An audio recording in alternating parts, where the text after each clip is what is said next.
Welcome back to the Hawkeye Garage. I am back. Yes, I know I took, it's like 5 weeks off.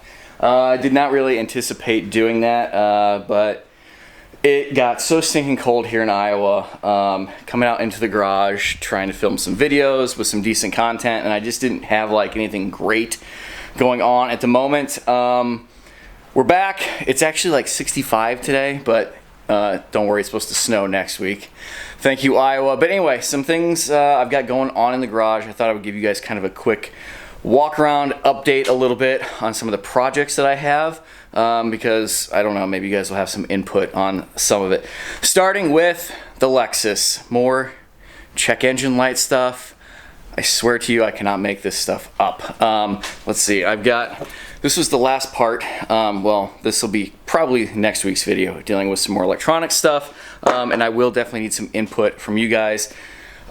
Really good information, I think, for 470 owners, because again, for whatever reason, I don't know why, there's just not a ton of information on fixing these things, even though it's the same engine that they put in the 4th Gen 4Runners, the Sequoias, basically the Land Cruisers, the LX 470s, the Tundra. I don't know what it is, and I do post, like I cross-post in different platforms.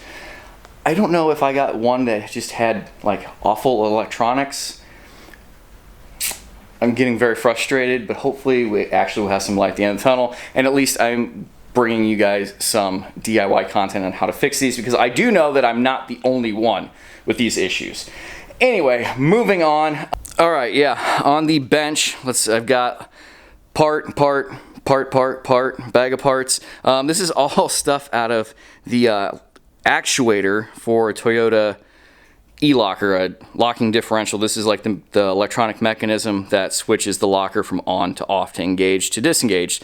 I have a couple of these I'm tearing apart because, yes, I still have down here the locking diff that was in my 4th Gen. I was lucky enough to be able to salvage that out before they took it away, thanks to some good friends, since, yeah, my shoulder was broken at the time.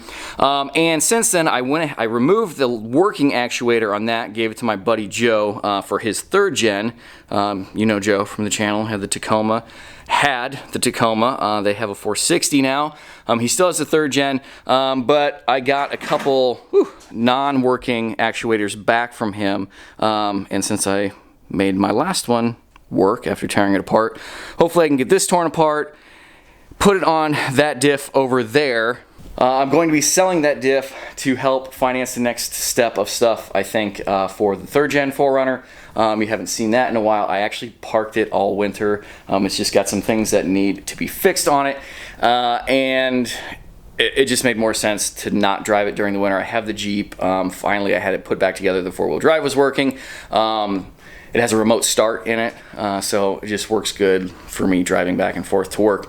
But I have some stuff I need to do to the Jeep again to try and sell that. It's tax season right now, so people are going to be looking for inexpensive used cars to buy.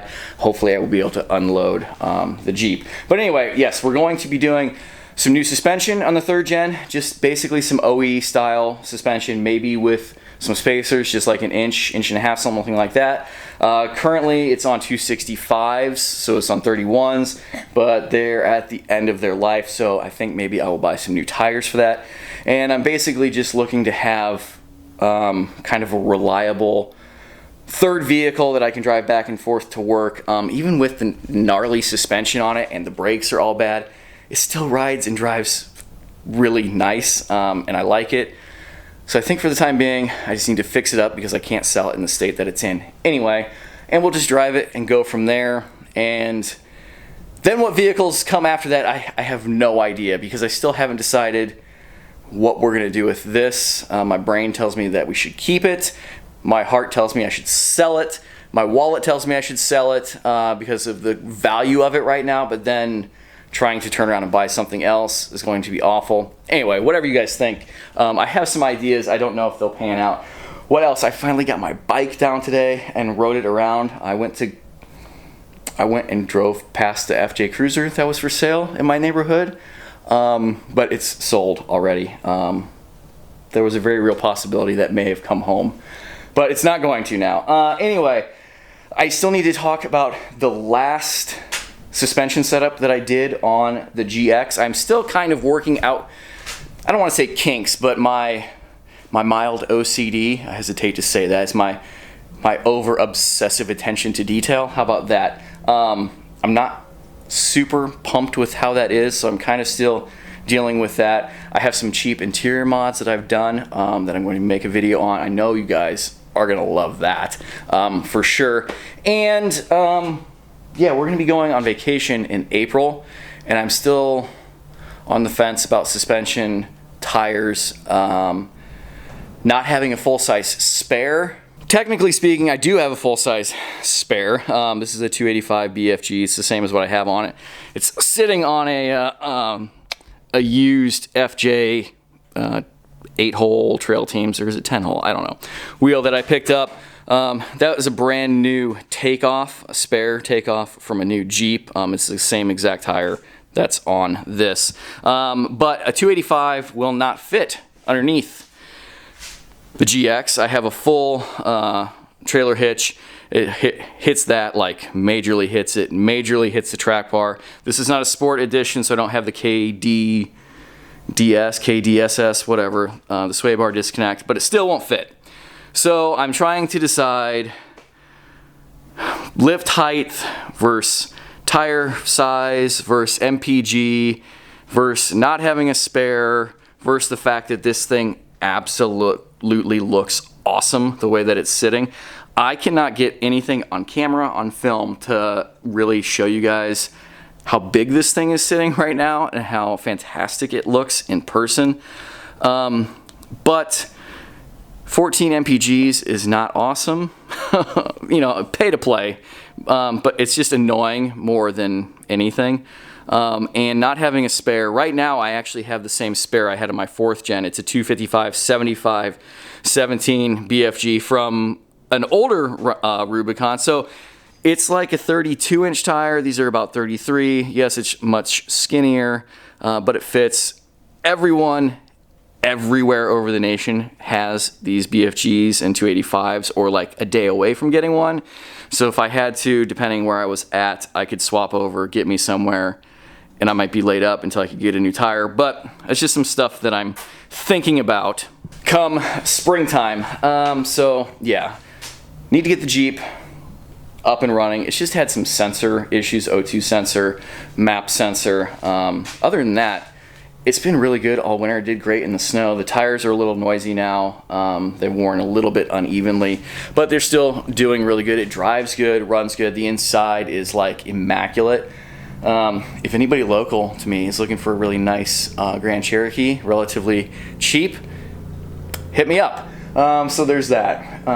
But I am excited to continue working on this as far as the suspension goes. I think I might be making some parts for the suspension or getting some parts made for me. And I'm really looking forward to getting the 3rd gen up and running. Nice ride height, some nice tires. The inside is mostly clean now. It runs good, the AC works, the heat works, you know, so I'm just excited about that. Anyway, I'm sorry that it's been a while since I talked to you guys. I've been following all of you, following me on your builds. If you have any questions, comments, down below, obviously, hit me up over on social media, Instagram and Facebook. Links down below for that. And my email, hawkeyeskunkworks@gmail.com. Of course, you can always get me over there. I think I've got another refrigerator, another inexpensive refrigerator that I need to do a review on. I might be doing a refrigerator giveaway. That would be kind of cool. Of course, obviously, it's going to be local participants only. I have some more suspension parts coming that I kind of don't need, but I'm going to do some flip-flopping.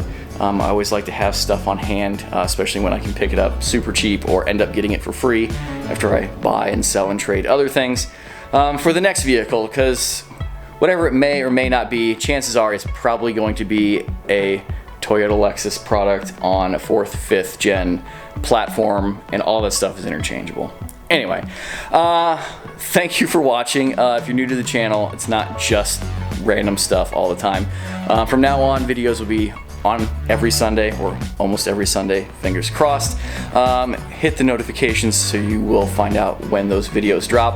And of course, like I said below, comments, questions, get a hold of me however you need to.